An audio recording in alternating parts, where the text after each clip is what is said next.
politique.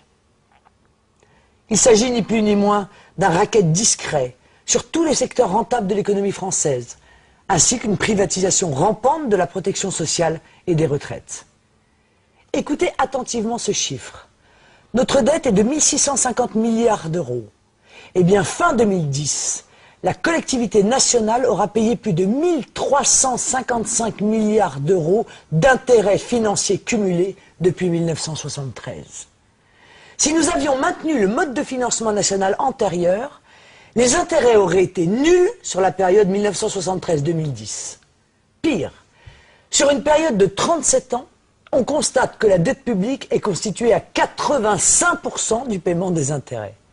C'est l'effet boule de neige bien connu des économistes qui forment une dette perpétuelle jusqu'au point de rupture.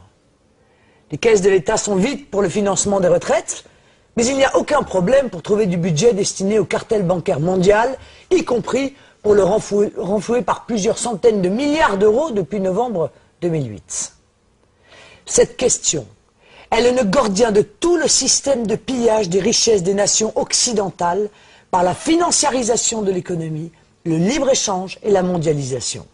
Une sorte de piraterie des temps modernes. Maurice Allais affirmait qu'il n'existe pas de moyen plus efficace pour prendre le contrôle d'une nation que de diriger son système de crédit. Dès qu'une nation abandonne le contrôle de ses crédits, et donc de sa monnaie, peu importe en effet qui fait les lois. Voici deux autres citations historiques édifiantes pour illustrer mon propos. Quand l'argent d'un gouvernement dépend des banques, ce sont elles et non les chefs du gouvernement qui contrôlent la situation. Napoléon Bonaparte. Ou encore, si la population comprenait le système bancaire, je crois qu'il y aurait une révolution avant demain matin. Henry Ford.